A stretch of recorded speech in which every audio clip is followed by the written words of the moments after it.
தயாரிப்பாளர் சங்கத்தில் இருந்தும் தமிழ்நாட்டில் இந்த வெள்ள நிதிக்காக ஒரு மிகப்பெரிய நிதியை தமிழக முதல்வர் அவர் அம்மா அவரிடம் கொண்டு கொடுக்கணும் அப்படிங்கிறது நான் அந்த இடத்துல வேண்டுகோளாக விடுவிக்கிறேன். எல்லா சங்கத்தில இருந்தும் ஜாக்குவார் தங்கம் நான் வந்து 1 லட்சம் ரூபாய் தரதுக்கு தயாராக இருக்கேன்.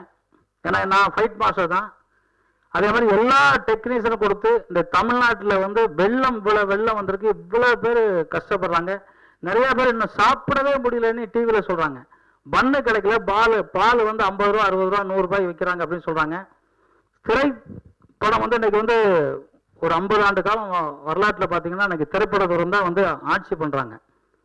திரைப்படத்தை வந்து மக்கள் அனைவருமே ஒரு வேற ரேஞ்சில் வச்சிருக்காங்க.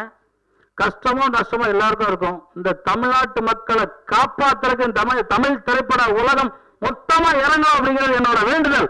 இது உங்க எல்லாருக்குமே இது விரும்புவீங்க நினைக்கிறேன்.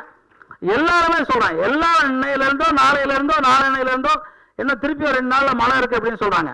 ஆனா நம்ம மக்களை நம்ம காப்பாத்தாம நம்ம உயிரோட இருந்து ஒரு பிரயோஜனமும் கிடையாது. ஒரே ஒரு பிரயோஜனம் கூட கிடையாது. நமக்கு அண்ணனா இருக்கலாம், தம்பியா இருக்கலாம், தெரிஞ்சவங்க இருக்கலாம், தெரியாம இருக்கலாம், எல்லாரும் இருக்கலாம். எல்லாரும் பார்த்தா சொல்றாங்க 25 கோடி 30 கோடி சம்பளம்னு சொல்றாங்க. எனக்கு தெரியல, பேப்பர்ல போடுறாங்க, வாட்ஸ்அப்ல பரவிக்கிட்டே இருக்கு. ஆளுக்கு ஒரு 10 கோடி கொடுத்தாங்கன்னா தமிழ்நாட்டு மக்கள் ரொம்ப நல்லா இருப்பாங்க. ஏன்னா ஆந்திராவுக்கு மழைனா எல்லாம் அள்ளி கொடுக்கணும், தமிழ்நாட்டுக்கு மழைனா தரவே மாட்டேங்கிறோம். அதை கொடுக்கணும் அப்படிங்கிறத நான் நினைக்கிறேன். அப்படி இல்லைன்னா பிச்சை எடுத்தாலும் நம்ம கொடுக்கணும். ஏன்னா அந்த அளவு நம்ம தமிழக மக்களை காப்பாற்றணும் அப்படின்னு இந்த விழா மேடையில எல்லாருக்கிட்டையும், எல்லா தயாரிப்பாளர்கிட்டையும், எல்லா டெக்னீஷியன்கிட்டையும், எல்லா நடிகர்கிட்டையும் நான் கேட்கிறேன், நீங்க கொடுத்து கண்டிப்பா உதவணுங்கிற.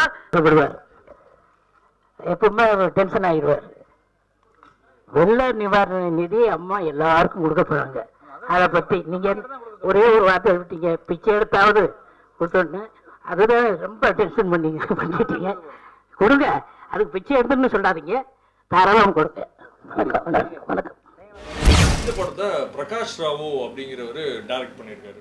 இந்த படம் ஒரு பக்கா கமர்ஷியல் காமெடி பேக்கேஜ். இதுக்கு என்ன விதமான உழைப்பு தேவையோ அதை அவங்க கொடுத்துருக்காங்க. அதுக்கு என்ன விதமான ரெஸ்பான்ஸ் வரணுமோ அது ஓரளவுக்கு அது வந்திருக்குன்னு தான் சொல்லணும். இந்த படத்தோட கதை என்னவாக இருந்தாலும் screen play wise, performance wise, execute பண்ண விதம் கிட்டத்தட்ட ஆடியன்ஸோட எக்ஸ்பெக்டேஷனை சாட்டிஸ்ஃபை பண்ணிட்டாங்க தான் சொல்லணும். ஏன்னா மெயின் ரீசன் அனுஷ்காவோட பர்ஃபார்மன்ஸ்.